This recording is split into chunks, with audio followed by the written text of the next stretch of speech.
আজকে সারা বিশ্বে অনেক নাস্তিকের আবির্ভাব, এমনকি অনেক মুসলমানের সন্তান, অমুসলিম তো দূরে থাক, অমুসলিমরা নাস্তিক হতে পারে, এটা স্বাভাবিক বিষয়, কথা কোন ঠিক কিনা? কিন্তু মুসলমানের ঘরে জন্ম, মুসলমানের সন্তান, অথচ নাস্তিক আছে না নাই? বাংলার জমিনে এরকম কিছু কুলাঙ্গার নাস্তিকের আবির্ভাব।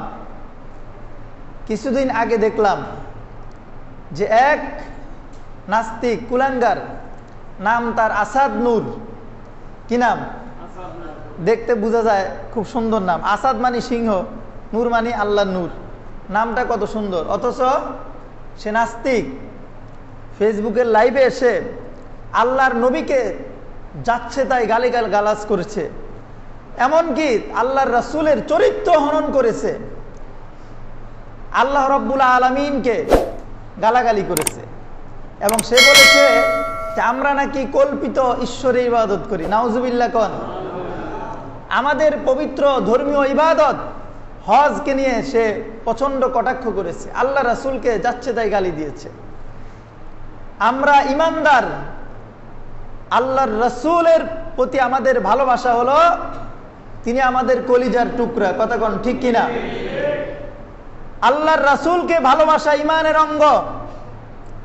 আপনি যদি আল্লাহর রাসূলের উম্মত দাবি করেন, অথচ আল্লাহর রাসূলের ভালোবাসা আপনার অন্তরে নাই, আপনি নামাজ পড়েন, রোজা রাখেন, জীবনভর ইবাদত করতে করতে সারা রাত ইবাদত করেন, এই ইবাদতের এক পয়সা মূল্য আছে নাকি? কি বলেন, আছে নাকি? আল্লাহর রাসূলকে আমরা ভালোবাসি জীবনের চেয়েও বেশি, কথা বলেন ঠিক কিনা? কারণ ইমানদার আল্লাহর রাসূলের জন্য, আল্লাহর জন্য জীবন দিতে পারে, জীবন দেওয়াকে তারা গর্বের মনে করে। সুতরাং রাসূল আমাদের কলিজার টুকরা, আমাকে গালি দাও, মনের মধ্যে কোনো কষ্ট লাগবে না। আমার বাবাকে গালি দাও, সেটাও আমি হয়তো হাসি মুখে মেনে নেব। আমার নেতাকে গালি দাও, সেটাও আমি হাসি মুখে মেনে নেব। কিন্তু আমার রাসূল, যার সাথে আমাদের হৃদয়ের সম্পর্ক, যার সাথে তিনি আমাদের কলিজার সম্পর্ক, এই রাসূলকে যদি কেউ গালি দেয়, কোনো ইমানদার বসে থাকতে পারে? কোনো ইমানদার সহ্য করতে পারে? কারণ আল্লাহর রাসূলকে যে গালি দিবে, আল্লাহর ভাষায় সে পিতৃ পরিচয়হীন অবৈধ সন্তান, কথা কোন ঠিক কিনা?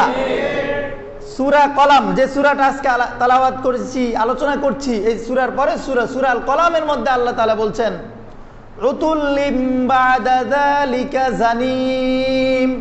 জোরে কোন আল্লাহু আকবার। এই কথাটা আমার না আল্লাহর?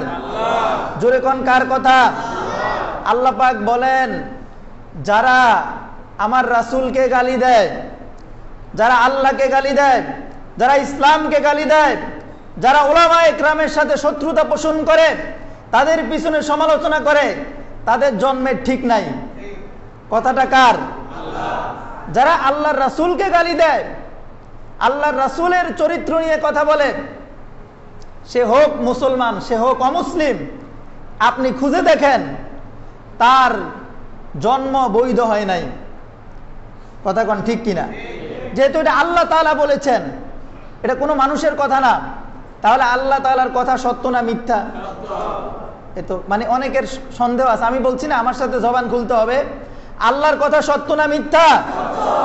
তাহলে আল্লাহ বলেছেন এরা অবৈধ সন্তান, তাহলে যে আসাদ নূর কুলাঙ্গার আল্লাহ রাসূলকে এইরকম ভাবে তার চরিত্র নিয়ে কলঙ্কজনক কথা বলেছে, তার জন্ম কখনো বৈধ হতে পারে না। সে যারও সন্তান, কথা কোন ঠিক কিনা? যে মা তাকে জন্ম দিয়েছে, পেটে গ্রহণ করেছে, সে তার মায়ের পেটকে কলঙ্কিত করেছে, কথা কোন ঠিক কিনা? যে বাবা তাকে জন্ম দিয়েছে, ওই বাবার সে রক্তের সাথে বেঈমানি করেছে, অথচ মুসলমানের ঘরে জন্ম, কিভাবে আবার নাস্তিক হয়? আমি বলতে চাই আমার ভাইরা, এরা যতই আমার রাসূলের চরিত্রের বিরুদ্ধে কথা বলুক, তাতে আমার রাসূলের সম্মান এক বিন্দুও কমবে না। কমবে কি?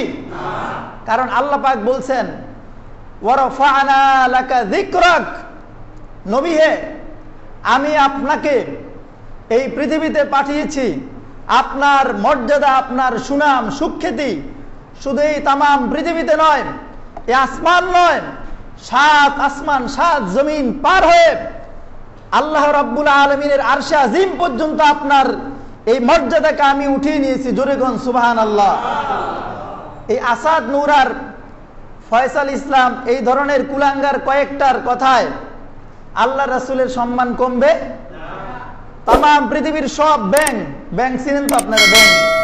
ব্যাংক চিনেন না? সারা পৃথিবীর সব ব্যাংক যদি মনে করে যে আমরা প্রস্রাব করে সূর্যকে নিভিয়ে দিব, সূর্যের আলো আমরা সহ্য করি না, তাহলে মনে হয় সূর্য নিভে যাবে? সূর্য নিভে যাবে? শুধু ব্যাংক না, সারা পৃথিবীর সব মানুষ যদি পানি ছিটাইতে থাকে সূর্যকে নিভানোর জন্য, সম্ভব নাকি? আমার ভাইরা, আল্লাহ পাক রব্বুল আলামিন জানিয়ে দিয়েছেন ওয়া ইন্নাকা লাআলা খুলুকিন আযীম। জোরে কোন আল্লাহু আকবার।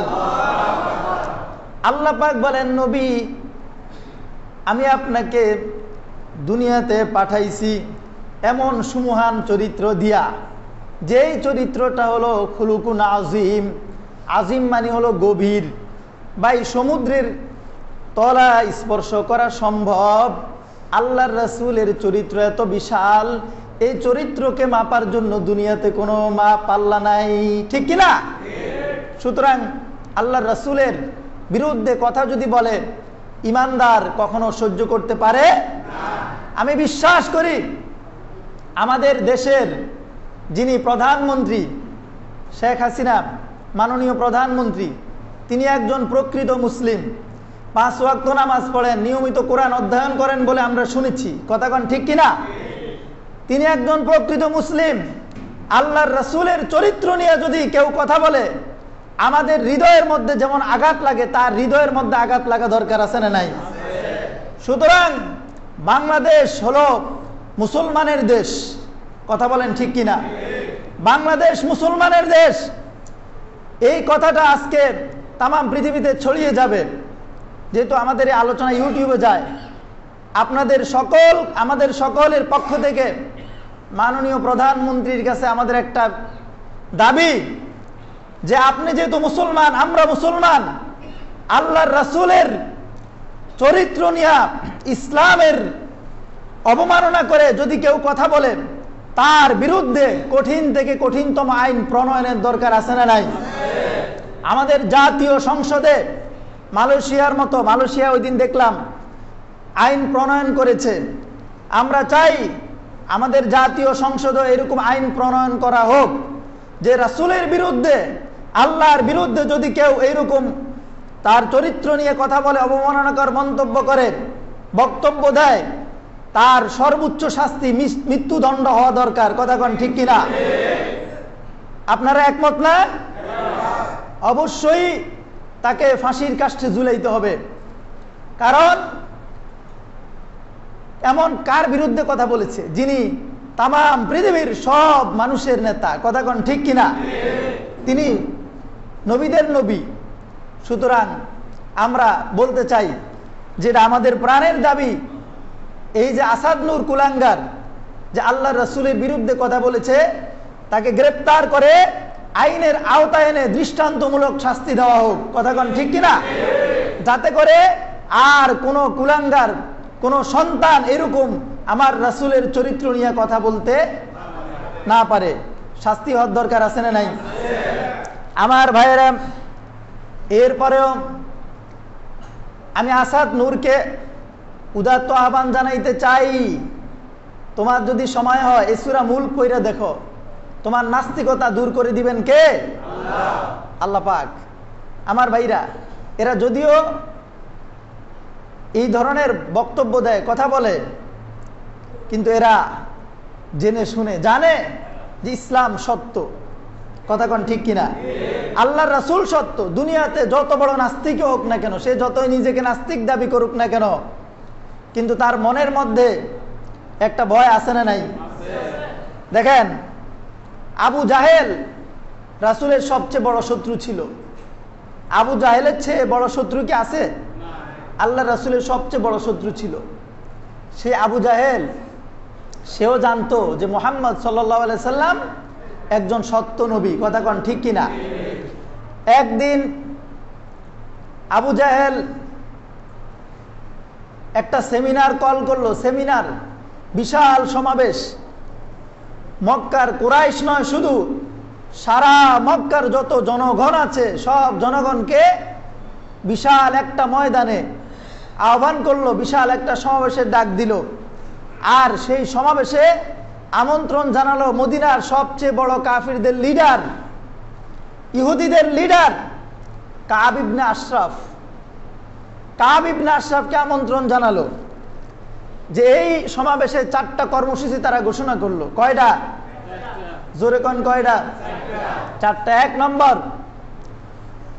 মুহাম্মদ সাল্লাল্লাহু আলাইহি ওয়াসাল্লামকে তার এই যে দিন প্রচার করতেছে, শান্তির বাণী প্রচার করতেছে, এটা থামাইতে হবে। কারণ এর কারণে আমাদের নেতৃত্ব হুমকির মুখে পড়েছে, আমাদের ক্ষমতা হারানোর ভয় আছে না নাই? তাকে স্টপ করতে হবে যে কোনো কিছুর বিনিময়ে হোক। 2 নাম্বার, মুহাম্মদ সাল্লাল্লাহু আলাইহি সাল্লামের অনুসারী যারা, তাদেরকে শায়েস্তা করতে হবে, শাস্তি দিতে হবে, তাদের গতি রোধ করতে হবে। 3 নাম্বার, তারা যে মদিনায় হিজরত করেছে সেই মদিনার রাষ্ট্রকে ধ্বংস করে দিতে হবে। 4 নম্বর, যারা বিভিন্ন রাষ্ট্রে হিজরত করেছে তাদেরকে ফিরে আনতে হবে এবং তাদেরকে আইনের আওতায় এনে তাদেরকে ফাঁসি দিতে হবে। এই 4টা কর্মসূচি ঘোষণা করেছে। জনসাধারণের মধ্যে সারাদিন মিটিং চলেছে। মিটিং যখন শেষ, সবাই চলে গেল বাড়িতে। বসা 2 জন, একজন আবু জাহেল, আরেকজনকে কাব ইবনে আশরাফ। এবার আবু জাহেল বলতেছে, এটা আমার কোনো বানানো গল্প নয়, এটা আল্লাহর রাসূলের হাদিস। জোরে কোন সুবহানাল্লাহ। কাব ইবনে আশরাফকে আবু জাহেল বলতেছে, কাব ইবনে আশরাফ, ওমা রাআইয়ুকা বিমুহাম্মদ সাল্লাল্লাহু আলাইহি ওয়াসাল্লাম, মুহাম্মদ সাল্লাল্লাহু আলাইহি ওয়াসাল্লাম সম্পর্কে তোমার মতামত কি, তোমার ধারণা কি? তুমি কি মনে করো মুহাম্মদ কি ধরনের নেতা, কি ধরনের মানুষ, কি ধরনের ব্যক্তি? কাব ইবনে আশরাফ সে ইহুদিদের লিডার, মদিনার সবচেয়ে বড় কাফের। কথা কোন ঠিক কিনা? কিন্তু কাব ইবনে আশরাফ বলতেছে, কান লাগান, কানটাকে খাড়ো করান। কাব ইবনে আশরাফ বলতেছে যে আমি তাওরাতের বড় আলেম, তাওরাত কিতাব আমার চেয়ে বেশি কেউ জানে না। তাওরাত কিতাবের প্রতিটা লাইন টু লাইন, শব্দ টু শব্দ আমি বিশ্লেষণ করেছি। সুতরাং আবু জাহেল, আমার অন্তরটা সাক্ষী দেয়, জাআমতু আন্না মুহাম্মাদান রাসূলুল্লাহ সাল্লাল্লাহু আলাইহি ওয়াসাল্লাম, জোরে কোন আল্লাহু আকবার, যে আমি সাক্ষ্য দিচ্ছি, আমি মনে করি যে মুহাম্মদ সাল্লাল্লাহু আলাইহি ওয়াসাল্লাম আল্লাহর পক্ষ থেকে একজন সত্য প্রেরিত রাসূল, এতে কোনো সন্দেহ নাই। তবে ক্ষমতা আমার চলে যাবে, নেতৃত্ব চলে যাবে, এই জন্য বিরোধিতা করি। এই কথা বলার পর চিন্তা করছে, হায় হায় কার সামনে কি বললাম। কাব ইবনে আশরাফ চিন্তা করছে, হায় হায় কার সামনে কি বললাম, এটা যদি প্রকাশ পায় আমার নেতৃত্বও যাবে, জীবনও যাবে। কারণ আবু জাহেল হলো কি মক্কার সবচেয়ে বড় কাফিরদের লিডার, রাসূলের বড় শত্রু। এখন তো যেহেতু এই যে দেখেন কাব ইবনে আশরাফ, তার বিশ্বাসের মধ্যে কিন্তু মুহাম্মদ সাল্লাল্লাহু আলাইহি ওয়াসাল্লাম যে আল্লাহর রাসূল, এটা আছে না নাই? চিন্তা করছে এখন তো আমার অবস্থা টাইট হবে। কাব ইবনে আশরাফ আবু জাহেলের হাতে ধরছে, ও ভাই তুমি আমার কাছে জানতে চেয়েছো, এই জন্য আমি বলেছি, মনে কিছু নিও না, এটা দুনিয়ার কেউ যেন আর না জানে। কথা কোন ঠিক কিনা? এবার আবু জাহেলকে উল্টা প্রশ্ন করছে, আবু জাহেল, ওমা রাআইয়ুকা বিমুহাম্মদ, মুহাম্মদ সাল্লাল্লাহু আলাইহি ওয়াসাল্লাম সম্পর্কে তোমার ধারণাটা কি, তোমার মনোভাব কি, একটু জানতে চাই।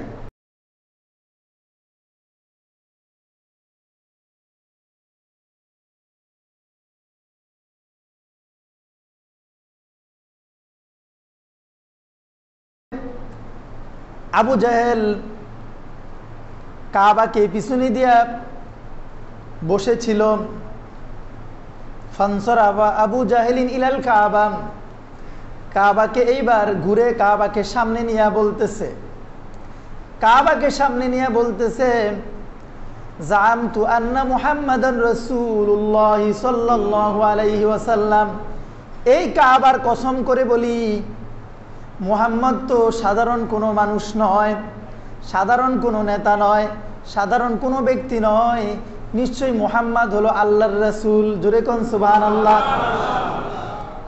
কিন্তু আমি যদি মুহাম্মদের নেতৃত্ব গ্রহণ করি, মুহাম্মদের আল্লাহকে যদি বিশ্বাস করি, তাহলে আমার মাতবরি চলে যাবে, আমার নেতাগিরি চলে যাবে।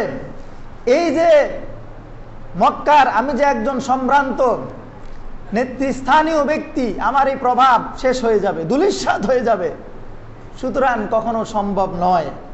আমার ভাইরা, আবু জাহেল, এ কাব ইবনে আশরাফ, সমস্ত কাফির জানতো যে আল্লাহর নবী মুহাম্মদ সত্য নবী। কথা কোন ঠিক কিনা? জানতো, এরপরে মানে নাই। কিয়ামতের ময়দানে আল্লাহ পাক রব্বুল আলামিন তাদেরকে জানতেও চাইবেন না, জানার পরেও মানে নাই, না মানার কারণে জাহান্নামী। কথা কোন ঠিক কিনা? না মানার কারণে জাহান্নামী। সুতরাং কুলাঙ্গার আসাদ নূর, তোমার এখনো সময় আছে, ফিরে আসো, তা না হলে কিয়ামতের ময়দানে এই আবু জাহেলের সাথে তোমাকে উঠতে হবে। কথা কোন ঠিক কিনা? যত নাস্তিক আর মুরতাদ আছে, তারা যাদের যতই লাফালাফি করুক, দুনিয়ার এই জীবনটা একান্তই ক্ষণস্থায়ী। আরে ভাই, কয়দিনের লাফালাফি? কথা কোন ঠিক কিনা? লাফালাফি বন্ধ হয়ে যাবে। আমার ভাইরা, আল্লাহ পাক রব্বুল আলামিন বলছেন, ওমাইয়ান কলিবু আলা আকিবাইহি ফালাই ইয়াদুরুল্লাহ শাইআ। জোরে কোন আল্লাহু আকবার।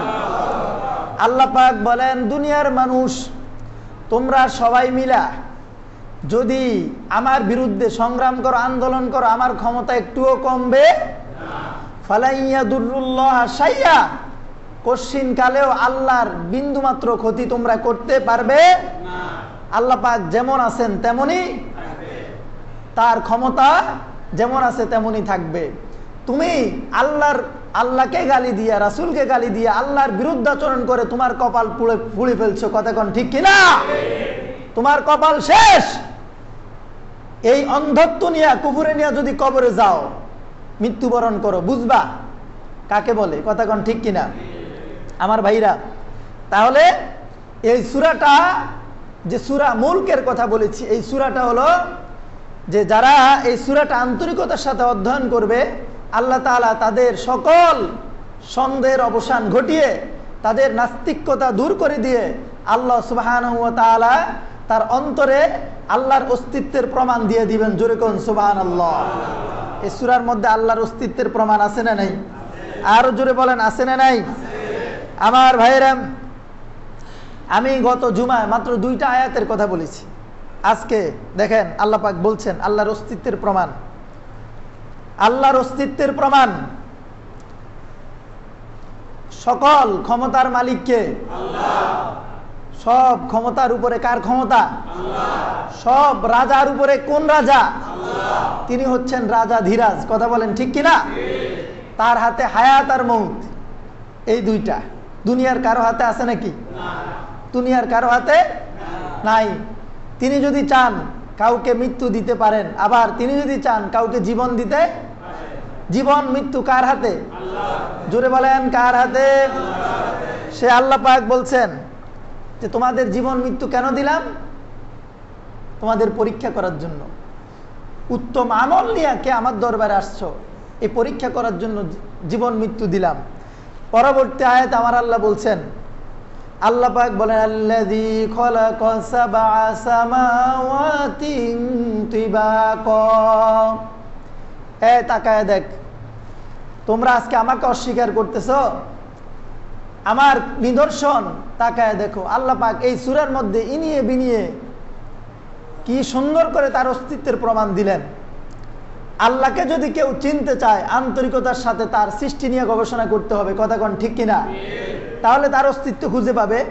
আল্লাহ বলে আকাশের দিকে তাকাও, আসমানের দিকে তাকাও।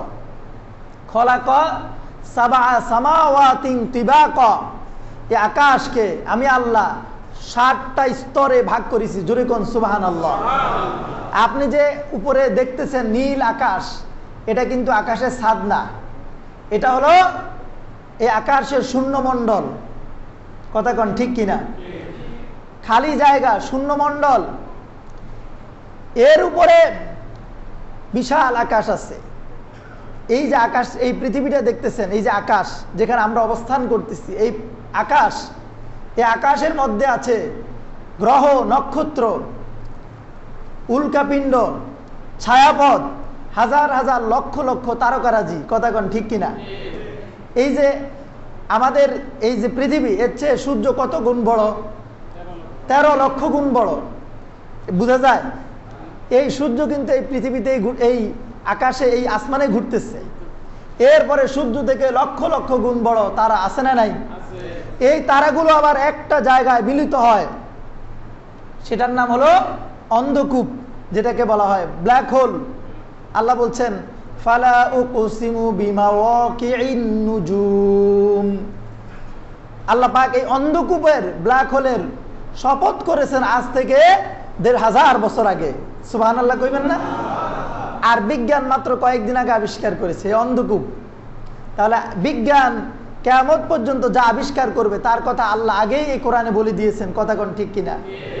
এই কোরআনে আল্লাহ পাক আগেই বলে দিয়েছেন। তাহলে শূন্যমণ্ডল, এর উপরে আরেকটা আসমান। এই আসমান থেকে যেখানে আমরা অবস্থান করছি, এই আসমান থেকে উপরের আসমানটা কত বড়? বড় না ছোট? কত বড়? কত গুণ বড়? দেখেন আল্লাহর নবী বলেন একটা আংটি যদি কোনো মরুভূমিতে হারিয়ে যায়, একটা আংটি যদি কোনো মরুভূমিতে হারিয়ে যায়, মরুভূমির তুলনায় আংটি কত ছোট? মরুভূমির তুলনায় আংটি কত ছোট? একবারেই ক্ষুদ্র। কথা কোন ঠিক কিনা?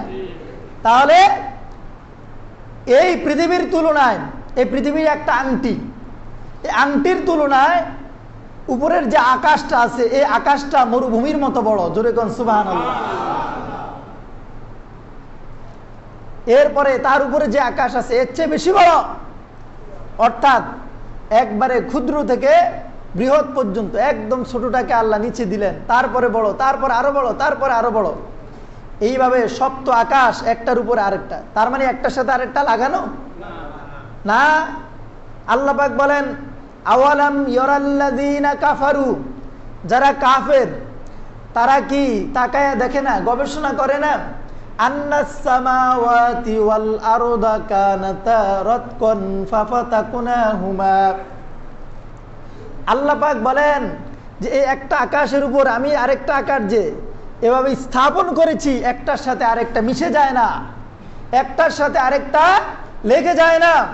মাঝখানে বিশাল একটা শূন্যমণ্ডল আমি রেখেছি। জোরে কোন সুবহানাল্লাহ। এবং এই যে ফিজিক্সের ধারণা এই আয়াতের মধ্যে আছে, গতি তত্ত্ব।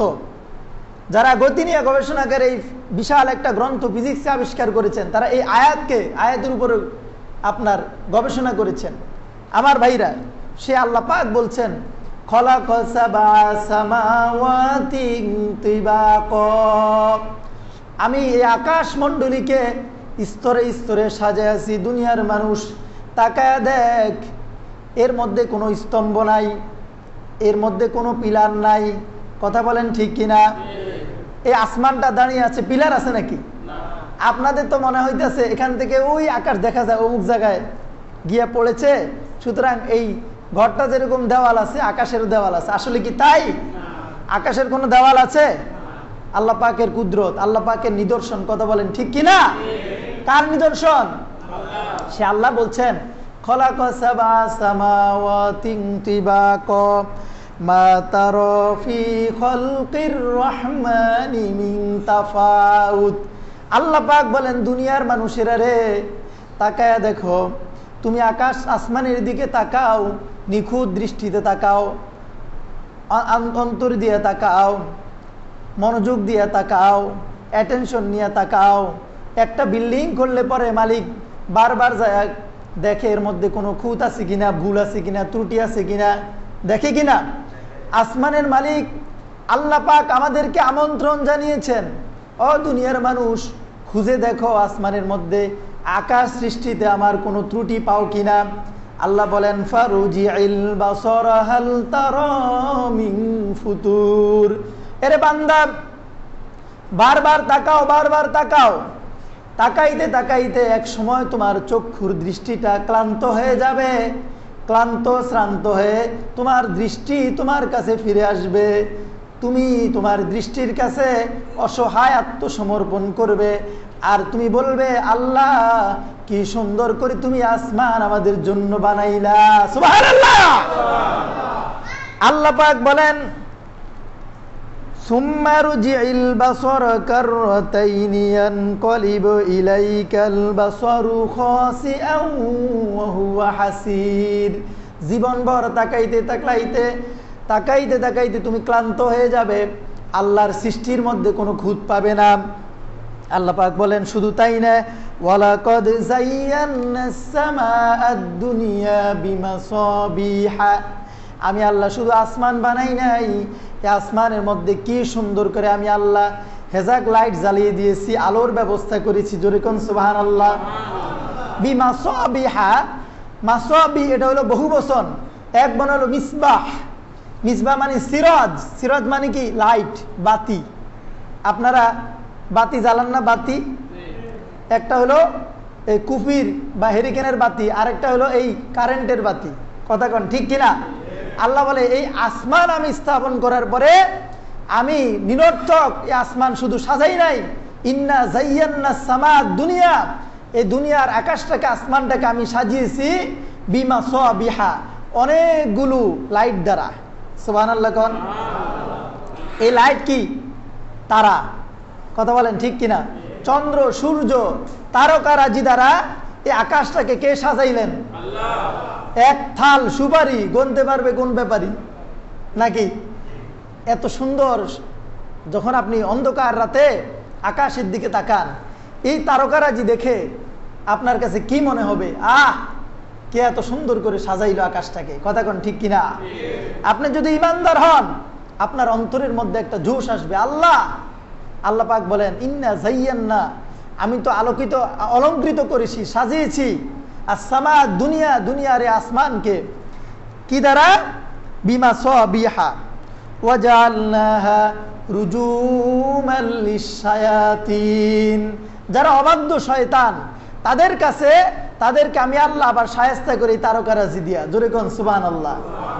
দেখবেন আকাশের মধ্যে বিদ্যুৎ যখন চমকায় বিশাল বিকট আওয়াজ হয়, এই যে তারকারাজি এগুলো এক একটা আল্লাহ পাক এক একটা শয়তানকে এক ফেরেশতা দ্বারা নিক্ষেপ করেন। জোরে কোন সুবহানাল্লাহ। আল্লাহ পাক শায়েস্তা করেন। আমার ভাইয়েরা, এরপরে আল্লাহ বলেন এবার তুমি পাখির দিকে তাকাও। পাখির কথা বলছেন আল্লাহ পাক বলেন তোমরা তাকায় দেখো। আওয়ালাম ইয়ারাউ ইলাত তায়র, কাফিররা কি তাকায় দেখে না পাখির মধ্যে?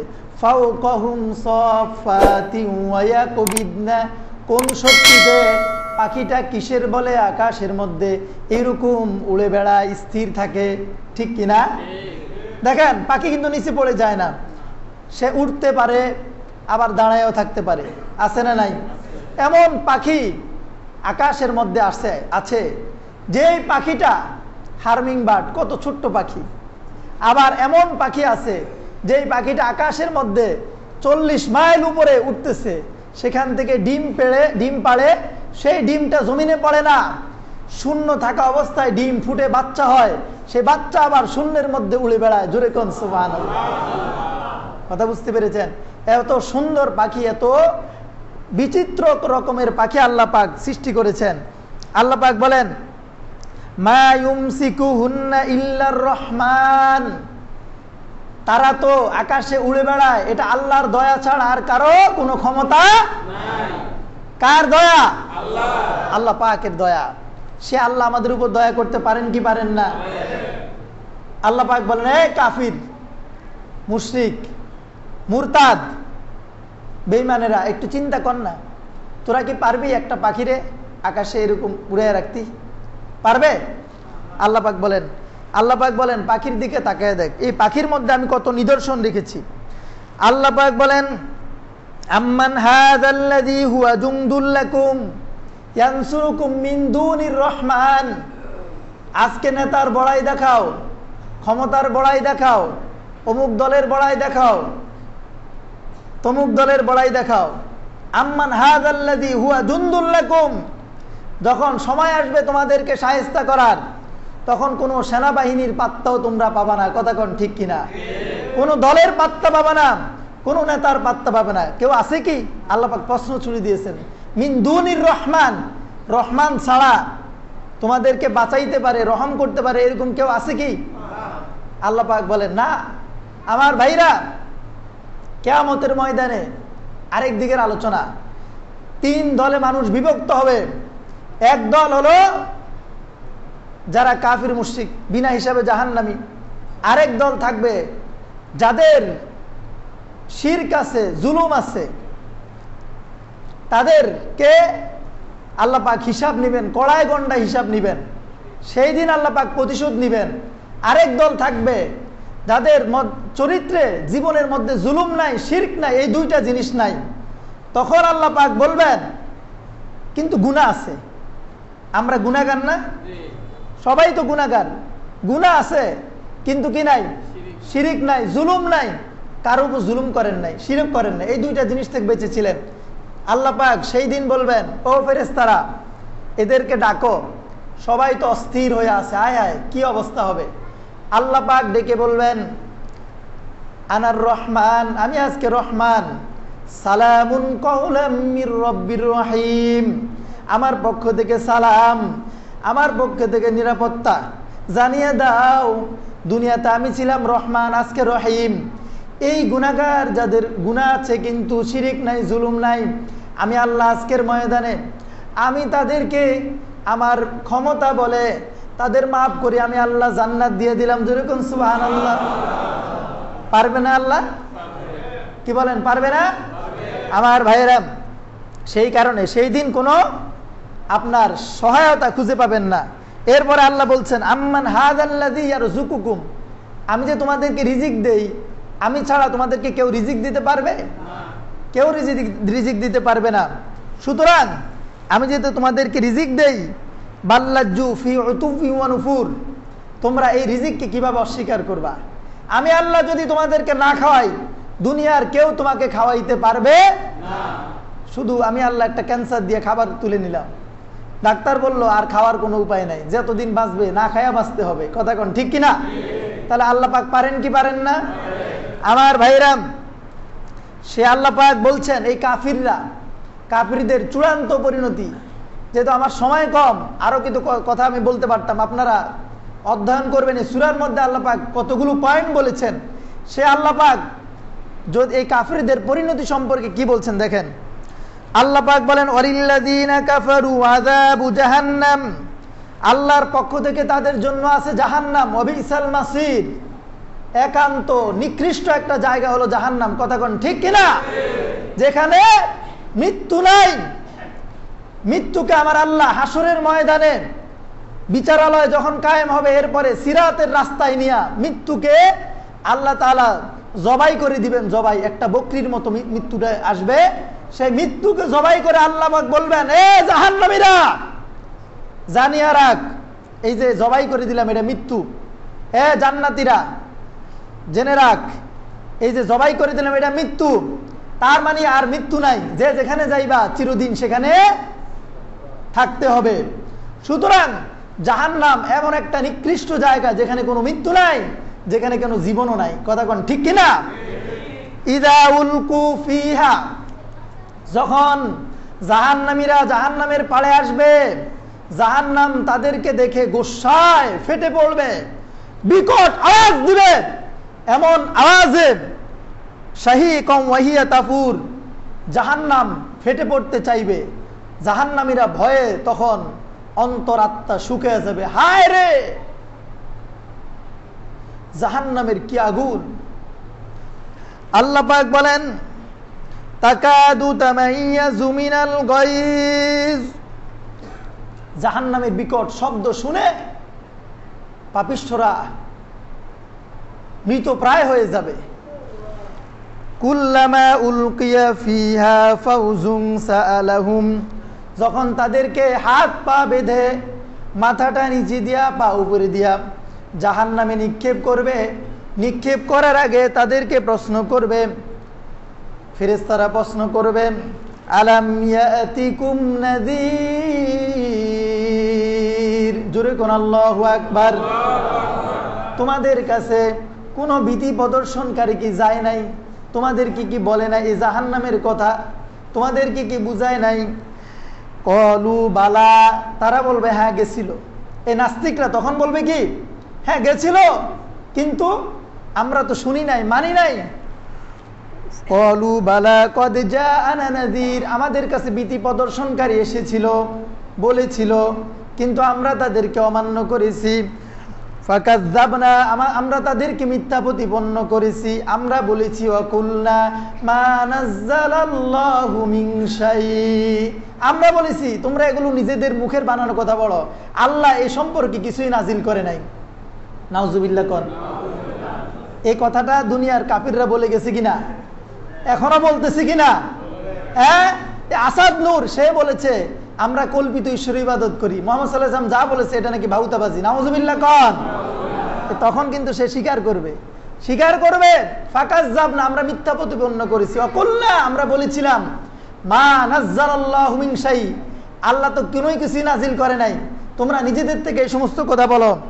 আল্লাহ পাক বলেন ইন আনতুম ইল্লা ফি দালালিন কাবীর, তখন ফেরেশতারা ডাক দিয়া বলবে হ্যাঁ বুঝতে পেরেছি, তোমরা তো কঠিন পথভ্রষ্টতায় ছিলা। তারপরে তখন কাফিররা বলবে ক্বালু লাউ কুন্না নাসমাউ, হায় হায় রে, যদি মানতাম, যদি শুনতাম, যদি বুঝতাম, তার মানে যদি মানতাম। মা কুন্না ফি আসহাবিস সাঈর, তাহলে তো আজকে এই চিরস্থায়ী জাহান্নামের আমাদেরকে আসতে হতো না, জাহান্নামের অধিবাসী আমাদেরকে হইতো না। এই দুনিয়াতে যারা ইমানদার তাদেরকে বর্তমানে বলে নির্বোধ, বোকা, কথা কোন ঠিক কিনা? যারা 5 ওয়াক্ত নামাজ পড়ে, যারা দাড়ি রাখে, টুপি রাখে, আল্লাহর প্রতি ঈমান আনে, ওই উগ্রবাদীরা তারা বলে আমরা নাকি বোকা, কথা কোন ঠিক কিনা?